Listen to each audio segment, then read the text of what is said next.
নমস্কার, শুভ সন্ধ্যা। একটি নতুন ভিডিও সবাইকে স্বাগত। আজ বাঙালি ঘরের রান্না পুজো, তাই আমাদের বাড়িও রান্না পুজো। সকাল সকাল জোগাড় হয়ে গেছে। এটা পুজোর হাঁড়ির ভাত বসিয়েছি। ফার্স্টে এই হাঁড়িটাই পুজো হবে, মানে এই হাঁড়িটা রান্না হবে। তারপরে আদার্স হাঁড়ি বা আলাদা যে সব রান্নাগুলো রয়েছে সব রান্না হবে। আমাদের আঁশ যেহেতু মাছ চিংড়ি তো থাকবেই। তা তোমাদের যারা জানো না যে বাঙালি ঘরের রান্না পুজো কী জিনিস, আশা করি এখান থেকে দেখলে কিছুটা বুঝতে পারবে। আর সেইভাবে খুব তাড়াহুড়োর মধ্যে ছিলাম, মেয়ে শাঁখ বাজাচ্ছিল, আমি উনুন ধরিয়ে মাকে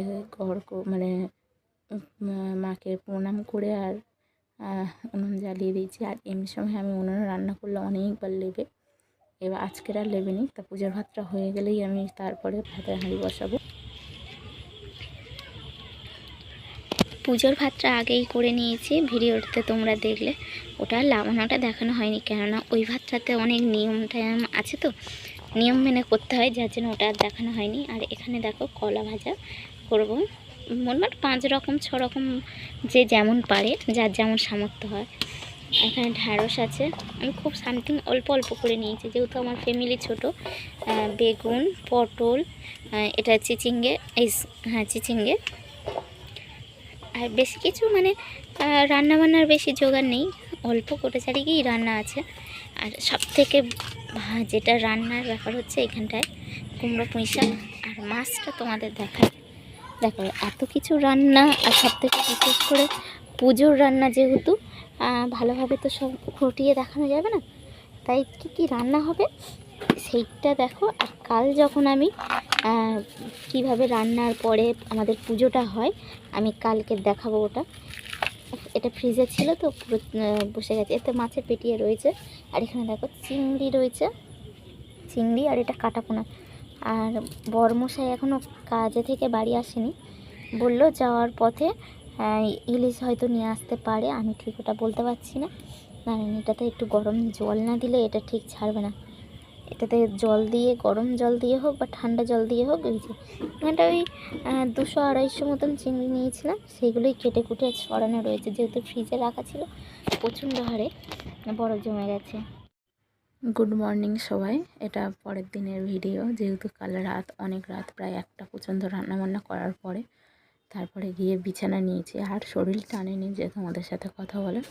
তা ওদিকে ছেলে মেয়েরাও খুব জ্বালাচ্ছিল, ওই জন্য আর সেইভাবে আর ক্যামেরার সামনে আসা হয়নি। তাই এটা সকালবেলা বাসি কাজ সব সেরে টেরে এসেছি পুজো দিতে। প্রায় এখন বাজে 7টা মতন। আমি কিন্তু হাঁড়িতে জলও দিয়ে দিয়েছি। কাল রাতে যেহেতু ভাতে জল দেওয়া হয়নি, সকালে জল দিলে, গরম ভাতে জল দিলে ভাতগুলো নষ্ট হয়ে যেতে পারে, ওই জন্য সকালে গরম জল ঠান্ডা ভাতে জল দিয়েছি। আর এখানে আমি যে মালাটা দিতে হয় আমাদের মা মনসার, যে পুজোর যে হাঁড়িতে উনানে যে মালাটা দিতে হয়, সেই মালাটা করতে বসেছি। শামলার মালা, সাদা শামলার মালা। আর এদিকে হাতে মালাটা বানাচ্ছি, আর ওদিকে বড়োর সাথে ঝগড়া করে যাচ্ছি। আমাদের এই একটা বাজে অভ্যাস, বাড়ি থাকলেই ঠিক ঝগড়া হবেই। তা এদিকে ঝগড়া করছি, আর ওদিকে আমার মেয়ে ক্যামেরা ধরে আছে, ওদিকে বড়োর সাথে ঝগড়া হচ্ছে। যেহেতু আজ বাবা বিশ্বকর্মার পুজো রয়েছে, সেহেতু আমাদের গাড়িটাও ব্যবস্থা করতে হবে, ওরও পুজো দিতে হবে। সেহেতু ওই জন্য বড় মশাইকে ঘুমাচ্ছিল, ডেকে ডেকে তুললাম। লাস্ট পর্যন্ত 3টে মালাই কমপ্লিট করে নিয়েছি, যেহেতু একটা উনানে, একটা ভাতের হাঁড়ি আর একটা পুজোর ভাতের হাঁড়িতে 3টে মালা দিলেই হয়ে যাবে। সেহেতু বেশি মালা করে লাভ নেই। আর এখানে আমি সিঁদুর গুলে নিচ্ছি, যেটা ঠাকুরের যে চিহ্নটা হয় ওটা আমাদের আঁকতে হবে, তারপরে মালা দিতে হবে। তা আমার যখন আমি প্রথম বিয়ে হয়ে এসেছি, আমার বাপের বাড়ি কিন্তু নিরামিষ। এখানটায় আমিষ, নিরামিষ বলতে গেলে পায়েস পিঠে সবই থাকবে, সবই কিছু আছে, কিন্তু মাছ চিংড়িটা থাকবে না। আর এখানে পিঠে নেই, পায়েস আছে, কিন্তু পায়েস করিনি। পায়েস আছে আর মাছ চিংড়ি যে যেমনভাবে যতটা পারবে করবে। আমি বাচ্চাকে নিয়ে বেশি আয়োজনও করতে পারিনি, সামান্য কিছু আয়োজন দিয়েই সেরে দিয়েছি কাজ। দেখো ঠাকুর আঁকা হয়ে গেছে এখানে। এবার মালাটা দিয়ে দেবো।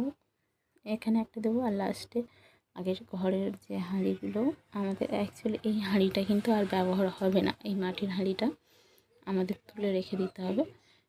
যখন ভেঙে যাবে আর থাকবে, কিন্তু এমনভাবে রাখতে হবে যা কেন বাচ্চারা নিয়ে খেলতেও না পারে, কিংবা ওই হাঁড়িতে না যেন আমাদের পা লাগে। তা এই দেখো, এটা ভাতের হাঁড়িতেও দিয়ে নিয়েছি। দিয়ে নেওয়ার পরে আমি যাব এতে। আর এর খোপে ভিডিওটুকুনি করার ভিতরে যে আমি কতবার যে উঠেছি ধারণার বাইরে। শুধু তো মানে ভিডিও তো সব কিছু নেওয়া যেতে পারে না বা নেওয়া হয় না। তা আমি এইটুকুনি কাজের ভেতরে মিনিমাম 3 থেকে 4 বার উঠে গেছি। তাই এখানে দেখো, প্রথমে পুজোর ভাত, বেগুন ভাজা, চিচিঙ্গে ভাজা, পটল ভাজা, ঢেঁড়স ভাজা, কলা ভাজা সব রকম নিলাম। তারপরে এটা আমাদের খাওয়ার হাঁড়ির ভাত। আর এখানে আছে ইলিশ মাছ। কাল তখন 10:30 11টা বাজে ইলিশ মাছ নিয়ে এসছে। সেটাও ভাজা করার পরে এখানে ইলিশ মাছটা দিলাম না, এখানটা একটা ভালো কাটা মাছ দিলাম, কাটা পোনা। আর এখানে কুমড়ো পুঁইশাকের চিংড়ির যে তরকারিটা হয়েছে সেটা দিলাম। এটা আমরা আগে ঠাকুরকে অর্পণ করব, তারপরে আমরা নিজেরা খাবো, এইটাই হচ্ছে। আর এই যে ঠাকুর বলতে গেলে নিজেরা ঠাকুর বানিয়ে নিই, কোনো মন্দিরে নয়, কোনো নয়, যে উনানে রান্না করেছি সেই উনানেই এটা করতে হবে। তা এটা হচ্ছে মনসার ডাল। যারা হিন্দু তারা ভালোভাবেই চিনে থাকবে মনসার ডালটা কী। তাই এটা হচ্ছে মনসার ডাল। প্রথমে মনসার ডালগুলোতে সিঁদুর দিয়ে দিতে হবে। তারপরে এটা হচ্ছে কাশফুল, কেশর না কাশফুল বলে, যাই হোক আমি অত জানি না, বলছি তো আমি হাফ জিনিসই জানি না। যে বছর বিয়ে হয় সে বছর আমার শাশুড়ি আমার হাতে আগুন দিয়ে দিয়েছে। তারপরে শাশুড়ির দেখে দেখে শেখা, তারপর মাও করতো তখনও, কিছুটা মার থেকেও শেখা। আর এখানে উনুনটা আমি খুব সুন্দর করে সাজিয়ে নিচ্ছি। সামথিং ঠাকুরটা এঁকে পুজো দিয়ে দেয়, কিন্তু আমার ইচ্ছা হলো উনুনটাকে সাজানো, ওই জন্য সাজিয়ে নিচ্ছি।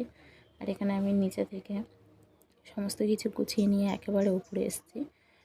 জল, প্রদীপ, ধূপ সমস্ত কিছু এখানে একবারে পুজো দিয়ে তারপরে নিচে গিয়ে মেখেছে আর ছেলেমেয়েদেরকে খেতে দেবো। তা যখন আগুনটা দিয়ে দেয়, তা আমাদের বাড়ির নিয়ম হচ্ছে, আমার শ্বশুররা যেহেতু 7 ভাই, যে কোনো একটা বাড়িতে পুজোর ভাত হলেই হবে। আমি কোনো বছর পুজোর ভাত করিনি, কিন্তু আমার শাশুড়িও খুব একটা করতো না। সে এবছর খুব স্বাদ জেগেছে মনে যে আমি এবছর মায়ের পুজোর ভাত করব। পুজোর ভাত করতে গেলে অনেকটা নিয়মকানুন মেনে করতে হয়, তো ওই জন্য পারে না করতে। তাই এবছর চেষ্টা করেছি, মায়ের আশীর্বাদে সফল হয়েছি, কোনো বাধা বিঘ্ন হয়নি, কোনো সমস্যা হয়নি। আমাদের সাঁতরাগাড়ির নয় আমার বড় যার শাশুড়ি, নয় আরেকটা শাশুড়ি, কাকিমা নয় জেঠিমা, যে কোনো একজন নয় বাড়িতে হলে সেখান থেকে গিয়ে নিয়ে আসতাম। নিয়ে এসে সকালবেলা পুজো দিয়ে, মানে এই যে উনুনের যে পুজোটা, এই পুজোটা দেওয়ার পরে তারপরে আমরা সবাই মানে তারপরে পান্তা খেতে বসতাম। আর আমার বাপের বাড়ির নিয়ম হচ্ছে, এই যে কলা পাতায় আমরা খেতে দিয়েছি, ওরা যে শামলার যে পাতাগুলো হয় না, পাতলা পাতা বলে, ওই পাতলা পাতাতে ওনারা খেতে দেয়। আমরা ছোটো থেকে দেখে এসেছি, কিন্তু এখানে পাতলা পাতা আর কোথায় পাবো, বাজার থেকে 3 পিস শামলা কিনে নিয়ে আসতে হয়, নিয়ে এসেছি। পাতলা পাতা আর পাইনি, তো সেহেতু এখানটা দেওয়া হয়নি। তাই এখানে গাড়ি পুজো দেওয়া হয়ে গেছে, ভিডিও আর অত ক্যাপচার করতে পারিনি। আর আমার ছেলে সকালবেলা উঠে গাড়ি পুজো দেওয়া হয়েছে, তারপরেও সে ওর উপরে উঠে বসে বসে দান মারছে। তাই ভিডিওটা আজ এত পর্যন্ত রাখছি। ভালো লাগলে লাইক, কমেন্ট, শেয়ার করুন। সবাই ভালো থাকবেন। টাটা।